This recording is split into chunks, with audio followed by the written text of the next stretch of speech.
मताचं राजकारण करून जर बाजूला सर मराठा समाजाला बाजूला करत असेल तर मग हे असं चालणार नाही. आम्ही मग आता 8 मार्चची लढाई आहे आमची. त्या 30 तारखेपर्यंत आम्ही जो पाऊल उचलायचं आहे ते उचलत. आम्ही मग कुठल्याही पक्ष असो कुठलीही संघटना असो कुणाची गई करणार नाही. शेवटी आम्ही प्रत्येकाला विनंती करालो राजसाहेबांना ह्याच हॉटेलमध्ये आम्ही विनंती करायला आलो. त्यांच्या काही कार्यकर्ते थोडं झालं आमच्यामध्ये पण त्याचा आमचा काय विषय नाही. त्यांनी बी आमचं म्हणणं आहे की त्यांनी जे विरोधी पक्षामध्ये त्यांनी भूमिका मांडावी आणि ते जर सत्तेत असेल तर मानणारच नाहीत मग ते. मी जवळपास सगळ्याच आमदारांना फोन करून जाब विचारला. मी आपले प्रदेशाध्यक्ष जयंतराव पाटलांना सुद्धा मी जाब विचारण्यासाठी फोन केला. किमान 5 ते 6 वेळेस म्हणजे तुमची भूमिका काय, तुम्ही पाटलांच्या समर्थनात उतरणार आहात का नाही हे मी जवळपास 5 ते 10 वेळेस त्यांना फोन केला. साहेब नमस्कार, कोण बोलतोय? तेजस बोलतोय तुळजापूरहून आणि असं जरांगे पाटील समर्थक. जरांगे पाटील समर्थक म्हणलं की फोन कट करतो.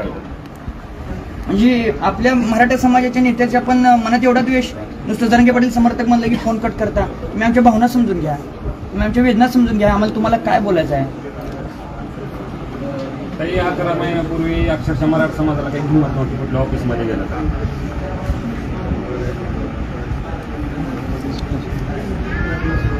ऑफिसमध्ये गेलं तर काही नव्हतं. कुठं बोलले संसदेमध्ये बोलले का ते? त्यांना जिथं स्थान दिले बोलायला बोलले का तिथं? नाहीत बोलले. म्हणून जरांगे पाटलांनी त्यांना असं डोक्यावर घेतलं, त्यांनी डोक्यावर घेतलं. सगळ्या गोष्टी झाल्या पटापुरत्या झाल्या. जिथं बोलायची गरज होती संसदेमध्ये तिथं बोलले का ते? नाहीत बोललेले. हा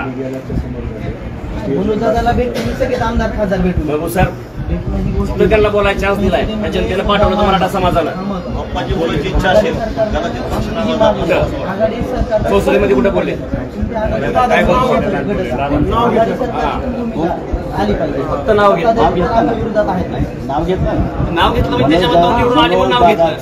घेतलं पप्पानी आणि संसदेत घेतलं, पहिल्यांदा घेतलं. होय ना, आम्ही त्याचं अभिनंदन केलं. आमच्या सगळ्या पेजला बघा तुम्ही.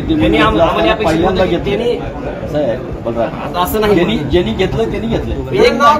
एकही खासदार बोलला नाही. आणि ताई आता म्हणजे बऱ्याच जणांना इथं वाटेल, इतर समाजाचे पण लोक असतील, पण अमोल कोल्हे पण जिथं निवडून आले तिथं लोकांना सुद्धा अमोल कोल्हे ही मराठीची बाजू मांडतील हा लोकांना विश्वास होता. म्हणून तिथं ओबीसीच्या नेत्याला निवडून देऊन आढळराव पाटलांना सुद्धा लोकांनी नाकारलं आणि तिथं अमोल कोल्हेंना निवडून दिलं.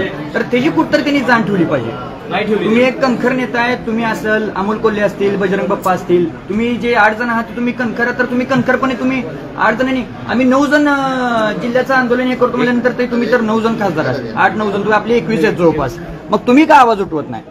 एका साईडला कुठतर एका येऊन तुम्ही का लातूरचे खासदार म्हणतात की जरांगे पाटलांमुळे मी निवडून आलो, शिवाजी काळगे म्हणतात मी त्यांच्यामुळे निवडून आलो. तसं आपला एक पण खासदार अजून सुद्धा म्हणत नाही की आम्ही जरांगे पाटलांमुळे निवडून आलो. नाही तुम्ही दाखवा संसदेमध्ये बोलले नाही. झालं नाही महबूब दादा, मी काय म्हणतोय, नाव घेतलं त्यांनी, निवडून आलो म्हणले, पण निवडून यायला आम्हाला काय, आमच्या प्रश्नांचं मार्गी लाव म्हणतो आम्ही, बाकी आम्हाला काय म्हणणं नाही. बाप्पा बोलले बाप्पा बोललेच की जाहीराबाद आणि बोललेत सुद्धा. बाप्पा ओपन बोललेले. आघाडी सरकारकडून तुम्ही राष्ट्रवादी पक्षाचे तुम्ही प्रमुख नेते आहात, तुमच्या पक्षाची वैयक्तिक तुमच्या पक्षाची तरी भूमिका ओबीसी समाजामधून आम्हाला 50% मराठा समाजात आरक्षण मिळावं अशी स्पष्ट भूमिका तुम्ही घेणार आहात का नाही? पण तुमची भूमिका आई तुळजाभवानीची चटणी, तुम्ही तिथं आशीर्वाद घेऊन तुमची भूमिका जाहीर करा, पण तुम्ही स्पष्ट भूमिका जाहीर केलीच पाहिजे. आम्हाला तुमची स्पष्ट भूमिका कळलीच पाहिजे. नसेल तर आम्ही तुमच्या सोबत आहोत, त्या भूमिकेच्या तुमच्या सोबत आहोत, आम्ही तुमचं स्वागत करू. नसेल तर आम्ही तुमच्या 100% तुमच्या विरोधात उभा राहणार आहोत. ते फक्त भूमिका जी स्पष्ट असेल ती 50%च्या आतून का 50%च्या वर. लोकदर्शन मराठी चॅनलला सबस्क्राईब करा, बेल बटनला क्लिक करा व लाईक करायला विसरू नका.